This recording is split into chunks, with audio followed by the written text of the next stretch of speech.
Welcome to the Accounting Technology Lab, brought to you by CPA Practice Advisor, with your hosts, Randy Johnston and Brian Tankersley.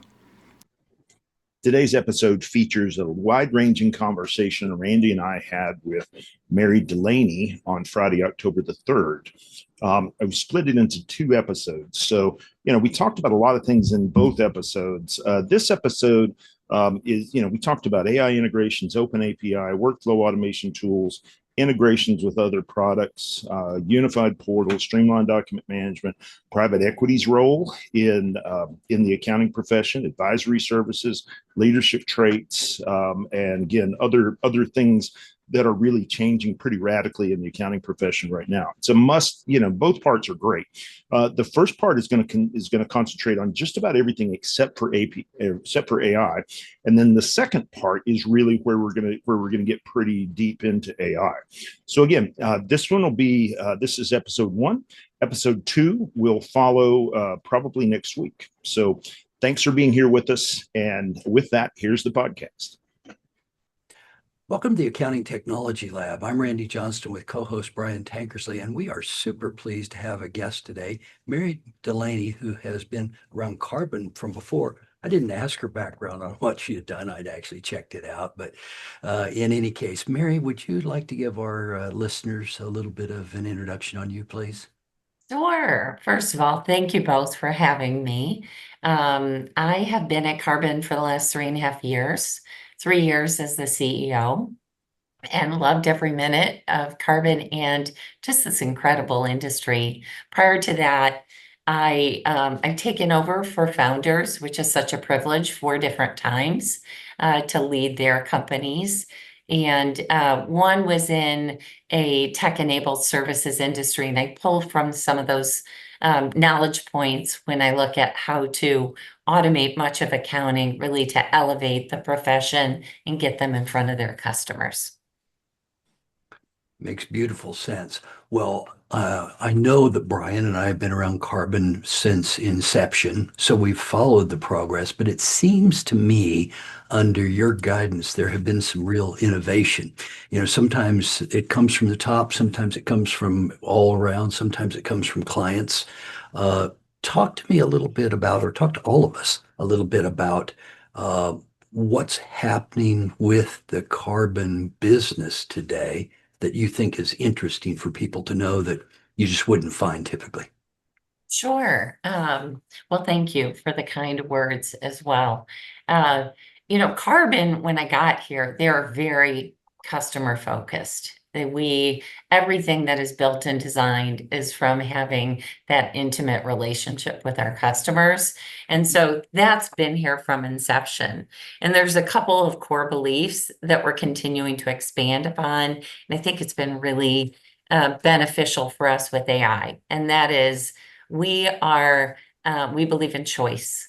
Optionality. Our customers can choose what technology stack they need, and we integrate with them. So we are an API first open ecosystem. And when we looked at AI emerging a few years back and where it was going, we felt like what we needed to do is make sure with all the key leaders we were integrated, we could orchestrate the data back and forth.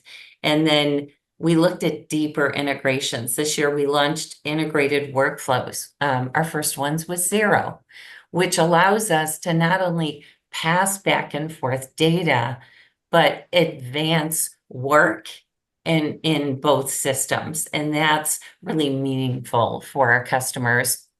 I think the third area is AI. And you saw an acquisition announcement recently. We acquired Aider and Brendan's team. And that kind of leans into our focus to transform accounting through automating what we can automate so we can elevate the profession, get them more into advisory, more into high value work, being in front of their clients, and really changing the trajectory of those clients' businesses. Yeah, that makes great sense to me. I'm just thinking about the arc of the product platform and predating you in this case. there was an attempt, a period of time where Karbon was actually trying to write the integrations and eventually said, yeah, that's going to be a bigger project than we want to tackle. So a lot more focus went to the APIs and letting the integrations occur. Where, today, and this is maybe a slight detour on this, you've got the big providers that want to keep you in one suite, more or less locked in, walled gardens, as I often refer to them as. And you've had only a couple of platforms that have done this integration work in the profession. Now, you've got some that have done it in accounting, as we've talked in other accounting technology labs, for example, Zapier. But, in the big picture of things, these deep integrations where work can be thrown over the wall to another product that you use seamlessly. And frankly, that was part of what I enjoyed with the demonstration of the Xero integration, and frankly, the demonstration of the Stanford tax integration. It's pretty clear, but we have one long history here. Brian and I both have this long history of teaching accountants to work on their processes. So we've been doing process work for 30 plus years at this point. And some of the new potentiality that I see in Karbon for doing workflow right is actually very promising. Well, thank you for sharing that. We were very excited about the Stanford tax integration as well, and you'll see that integrated workflow.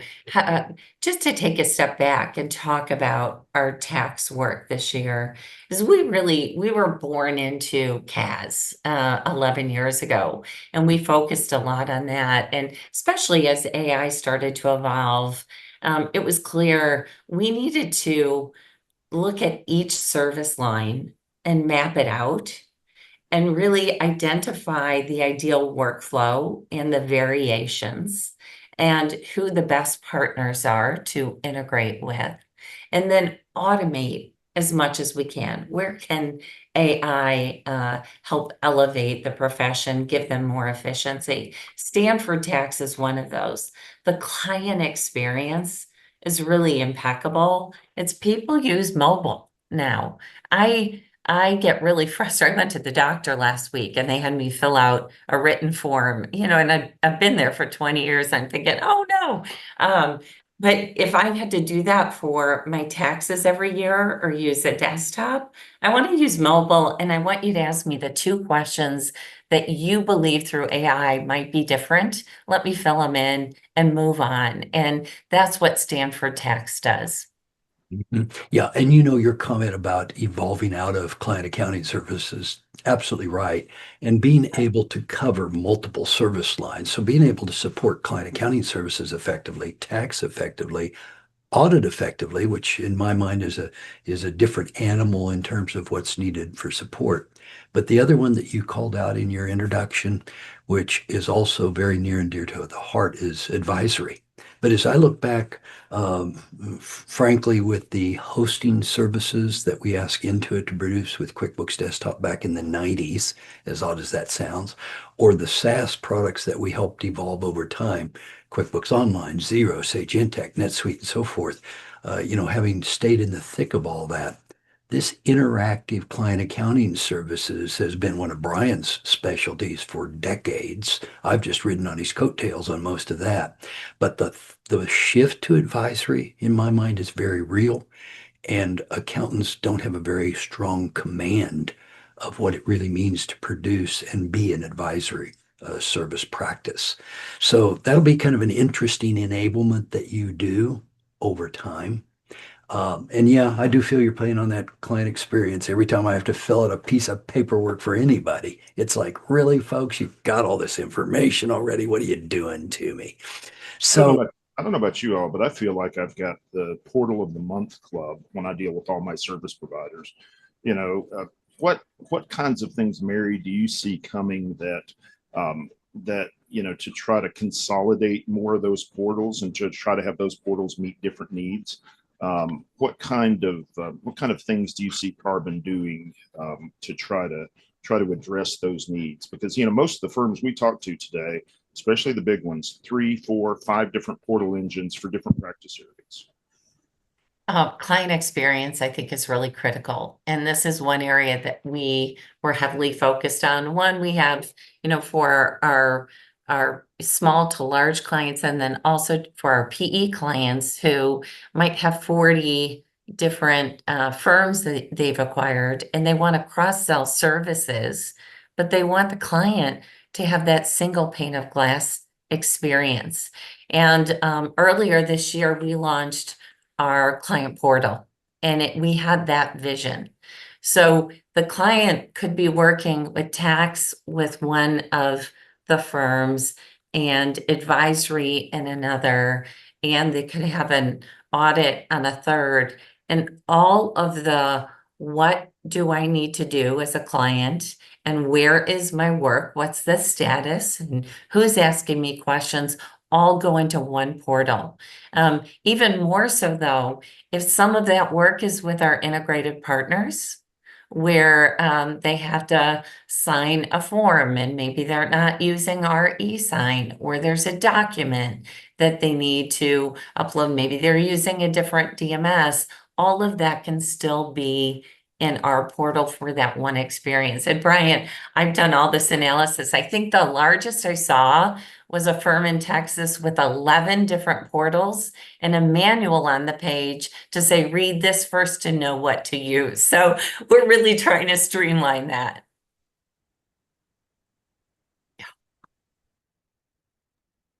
Yeah, just in my life, please, if I have to deal with 11 portals. I mean, come on. But hey, you mentioned private equity, and one of the things that we're seeing is that there is a significant shift, especially in the bigger firms, to get bigger. And you mentioned the roll-ups with 40 different firms and others like that. Talk to me about how private equity is seeing the profession differently, and how the asks that you get from the private equity managed firms are different from the individuals. Are the 40 firms still making decisions as a group, or are they making it is it a top down, bottom up environment? How's this all working out? First of all, we have several private equity firms choosing us as their tech stack, kind of the shoulders or the platform it sits on. And I would say they're all not created equal. They're all very different. And so I can't generalize, but they're very smart folks. They're committed to the industry. There's a lot of capital coming in. It's allowing innovation to move at a rapid pace. And innovation is a good thing. And AI, accounting will be a key beneficiary uh, of AI and the innovation that is happening. One thing that I like to think about is how many small businesses today that are unserved with accounting and bookkeepers, or underserved, will get attention and time and help in the future. And we all know the stat, 8 out of 10 small businesses fail by year 10. What if accountants were in each of those? Every single one had help and support and advice. Every single one knew what they could take advantage of in grants and tax efficiencies. And every single one knew how much cash they really needed to fund the business ahead of time. How would that change that trajectory? And what would that do for our economy? That's what I'm inspired about and working towards. And I think PE bringing cash in and allowing us to accelerate innovation will help that.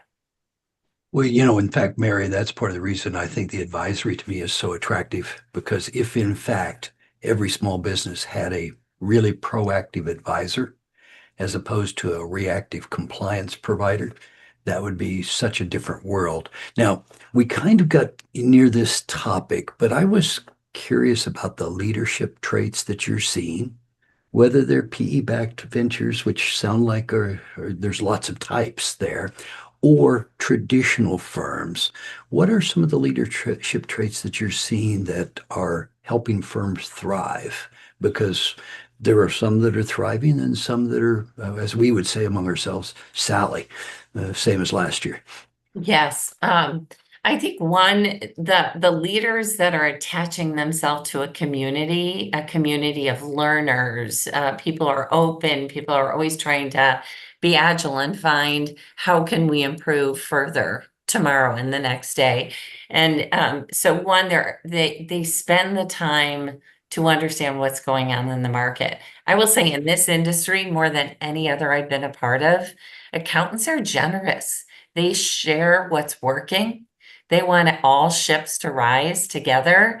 And so join communities, join 3 or 4, and make sure that you're attaching yourself to those pioneers and innovators. That's one.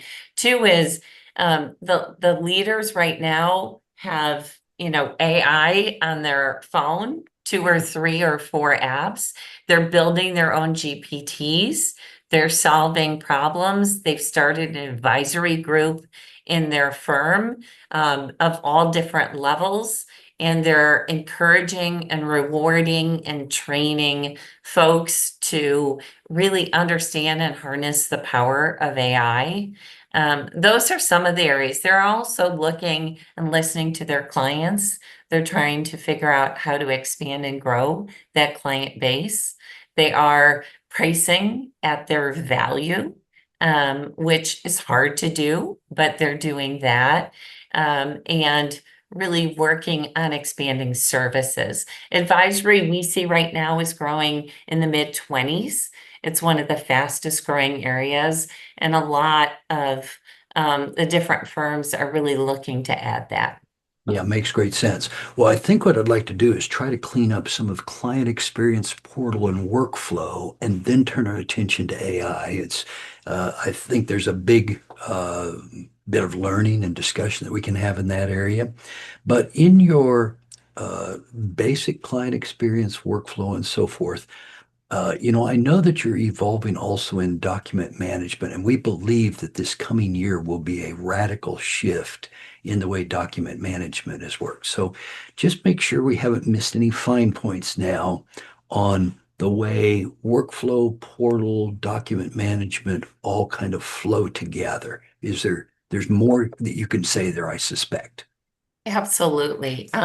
One, on leadership and workflow, I think if you are a firm that is 10, 15, or 20, there should be a non-billable person on your team who's looking about how do I improve operational efficiency, and drive further value for clients, for employees, and for the business. Every founder or firm owner I've spoken to says they wish they would have done it sooner. So that would be one encouragement. If you don't have that yet, then you as the founder need to do chair sides or time studies or flow studies, sitting and watching the work happen and mapping it into small units and saying, what can we eliminate? What can we automate? What can we delegate? Our customers do workflow reviews, the best ones, at least once a year, and they're making changes, and we can help them with those changes. So I would say that. Two is on document management and workflow. They are converging. They should be one in the same. You don't know where one starts and one ends. And it should just make sure that whether you're in an all-in-one system or you're in a system of choice, that it's fully integrated and that the client experience is in one place, one experience where they can't really tell if they're using a DMS or your platform. That makes great sense to me. I'm just thinking about how many times, actually, even in the last 4 weeks, I've answered the question on workflow refinements. Review it every 6 months because I used to do these annual cycles and it just wasn't frequent enough. The other kind of exception processing now, if you've had a service failure, you have a post-mortem right away. What went wrong? How can we prevent that from happening? And that's another big step on that. So this whole inner client experience piece your guidance there of getting a person to really sit on top of that is quite wise. One thing that I'll say for our listeners, I'm I know there's a lot of consultants that sell Six Sigma services. I'm not as big a fan for that because I don't think it applies to the profession the way that it's being practiced commonly. But I believe that most of our listeners are wise enough, like you just described, Mary, if they just listen and watch the workflows and say, that didn't make sense. What can we eliminate and so forth? You can be pretty practical and make this stuff work way better. Thank you for sharing your time with us. We'll be back next Saturday with a new episode of the Technology Lab from CPA Practice Advisor. Have a great week.